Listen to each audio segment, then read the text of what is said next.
Welcome to Lincoln Fire and Rescue on LNK TV. I'm Dale Johnson. Every month we get together and we talk about the fine folks from Lincoln Fire and Rescue in our community.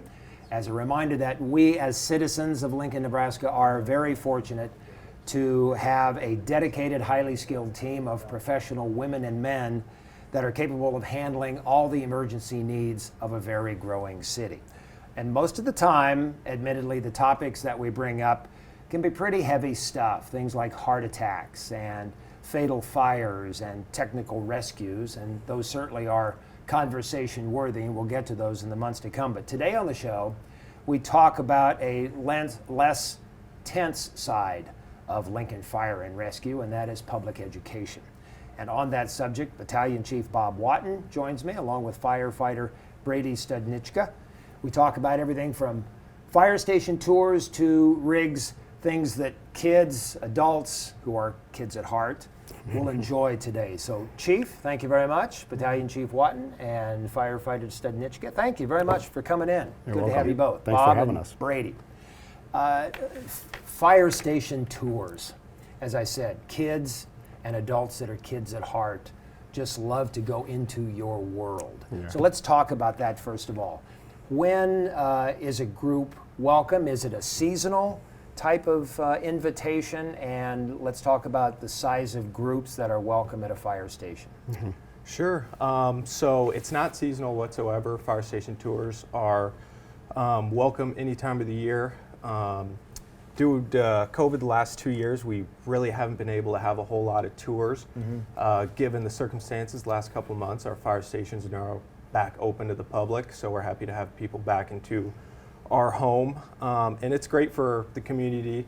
The ages range from 3 to grown-ups to elderly homes. We got people from all different ages come in, and it's just basically they get to understand what we do at a fire station, anywhere from how we live, how we cook there, and how we sleep there. And then we also get to show them around the fire apparatuses, show them all the medical equipment and the fire suppression equipment we carry on the engines, along with the ambulance. Bob, what's a good size group for a fire station tour? I think the best size group is probably 15 to 20. It gets too large. Everybody doesn't get as many opportunities to see the equipment, touch the equipment, maybe try on a firefighter's bunker coat or something like that. The larger the group, the harder it is to kind of coordinate around. You always have one or two that tend to be a little wilder than the rest, but I think anywhere between 15 and 20 to 25 at the most. Who conducts the tours? Well, it's a good question.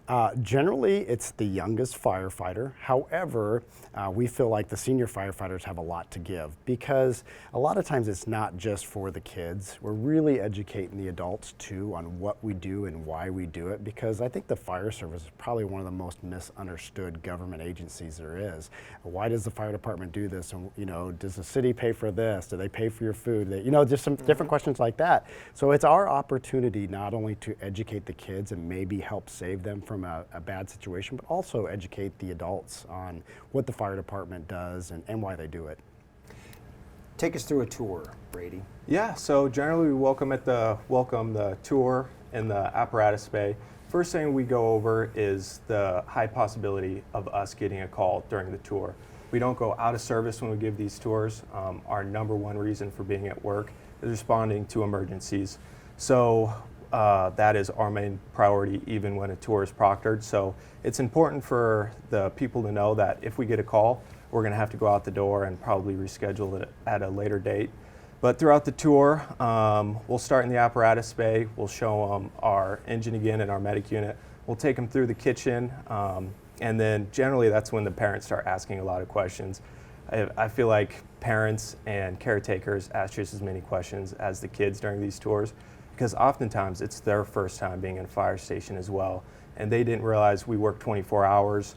We purchase all the food and condiments for breakfast, lunch, and dinner. We eat there, we sleep there, we live there. And so the caretakers, the older people, they get a lot out of this tour as well.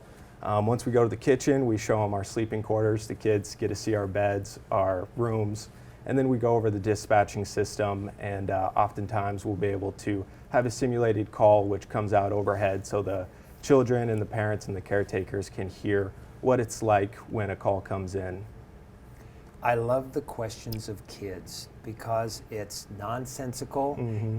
Parents might think, I can't ask that question, that's dumb. But for example, why are fire engines red? I mean, that might be a question. And that not all communities have red fire engines, Correct. right, Bob? Correct. Yep. Correct. Yeah. Some have yellow, some have white. There's all different colors. We're traditional red here in Lincoln. So there's a question that you could easily. Can you think of any questions, Brady? I'm going to put you on the spot. Yeah. A kid question or a mom or dad question that you found interesting. You know, we get questions all the time about their favorite stuffed animal and their favorite pet, and if they can't find that stuffed animal when they hear a smoke alarm going off in their house, what can they do? And then, of course, our main concern at that time is getting the children out to safety, and then we'll go in and find that pet or their favorite animal at a time where it makes feasible sense for us to do so. But their concerns are just, you know, not our main concerns, if you could say that. You bring up a good pets.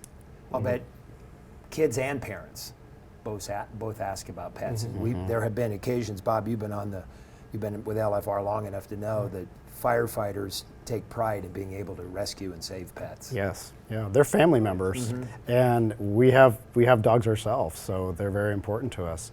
Just recently was on a fire last set. We had 3 pets involved, and they're involved very often. Most homes do have pets, it seems like, and people are very concerned about their animals, and I don't blame them. You know, they're an important part of the family.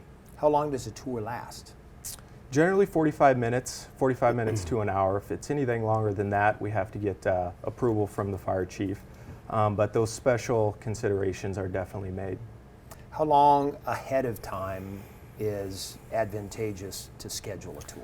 We request at least 1 week's in advance. So on our website, you can fill out a form, and we request that you use that form because Station 13, they do all of the scheduling for all 16 fire station tours throughout the city, and that would be a lot of phone calls for them to take in a day.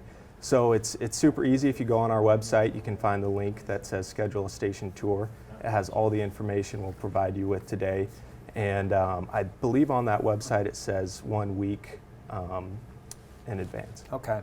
Easiest way to get there, just Google Lincoln Fire and Rescue. Absolutely. That's the easiest way. You can go to the city's website, lincoln.ne.gov, and then mine down by the departments. But I find, Bob, you agree that Google. Correct. Yeah, I agree. Absolutely agree. There's a tile that, just like Brady said, that says schedule a tour, and then it gives you drop-down menus. Just fill them in. They're hour-long blocks, like he said. Whether it's a schedule for a station tour or maybe an event you'd like us to participate in.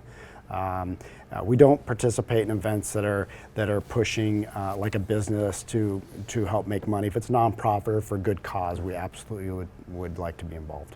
Brady, circling back to what you brought up, and that is you start with reminding the group that if a call comes in, you've got to go. Describe that. Some people might think it's organized chaos, but and I've been there when a call has come in, and it is, but everyone is just casual about it, but the kids might freak out. But so, take us through an example of that. Yeah, and fortunately the caretakers who are with them, whether it's a daycare that walk down the street to visit the fire station or a church group that's here, the caretakers are great. We explain, hey, you know, just stay behind this yellow line if a call does come in, because we'll have to get in the engine or the ambulance and roll out of the overhead doors. But if that does happen, it's pretty loud.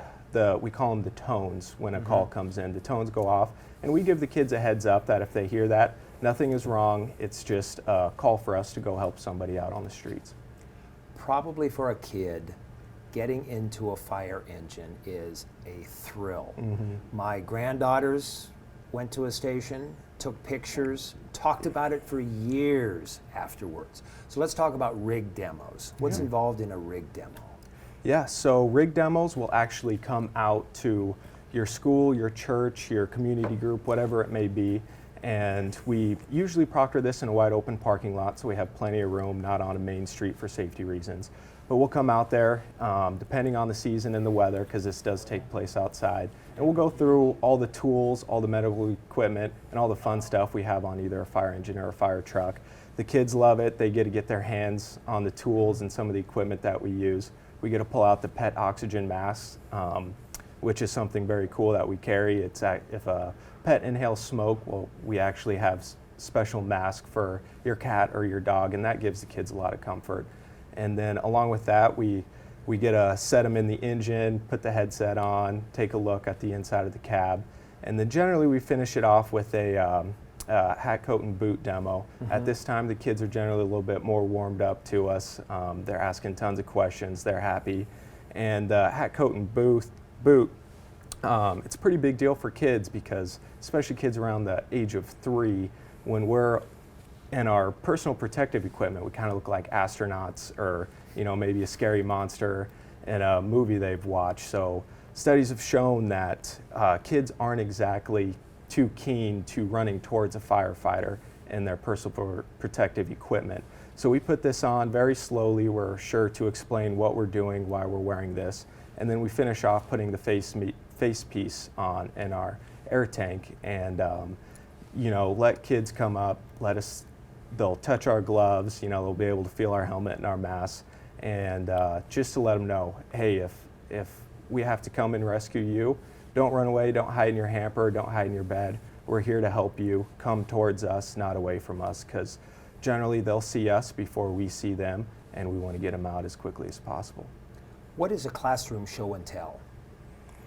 It's pretty much what it is. That It's is. show and tell, yeah. Okay. It's a rig demo if the weather conditions are correct for it. It's also putting on your bunker gear to show and tell your bunker gear with your mask and air pack. Does LFR get invited, probably not nearly enough, to neighborhood association meetings, and do you take part in those? So that is something that we have on our website, and we encourage the neighborhood associations to ask their local fire station to come to those meetings.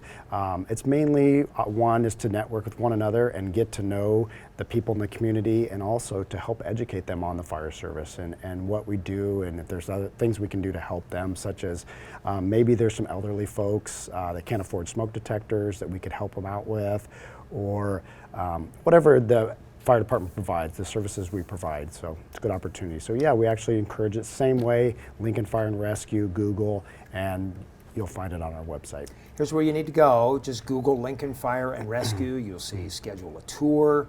There's a tab that you can go to, schedule it that way. You can go to the city's website, lincoln.ne.gov. That's another way. You mine down to Lincoln Fire and Rescue. Correct. Might take you just a little bit longer. The weather's going to be turning nice. I'm guessing that now, when the weather is decent in the spring, summer, and fall, would be a good time to get some tours scheduled. Absolutely, absolutely. All right. Yeah. And education. Chief, you've been with this, as I said, LFR a number of years. Education is so important. What you do as a skill set, as a professional, is so key. Obviously, lives are saved, but public education is, as I said, a fun, less stressful part of your job. Yeah. I think it's really fun.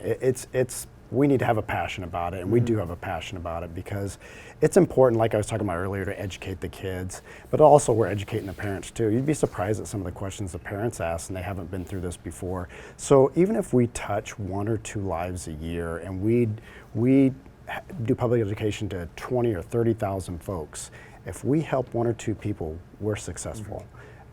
We hope it helps more than that, and it prevents more than it. When somebody gets in a bad situation, it also helps there, but also it just prevents bad accidents and fires and things of that nature. Battalion Chief Bob Watton and firefighter Brady Studniczka joining me on Lincoln Fire and Rescue. Every month, we're here talking about the professional women and men that make up Lincoln Fire and Rescue. So join us next month. I'm Dale Johnson.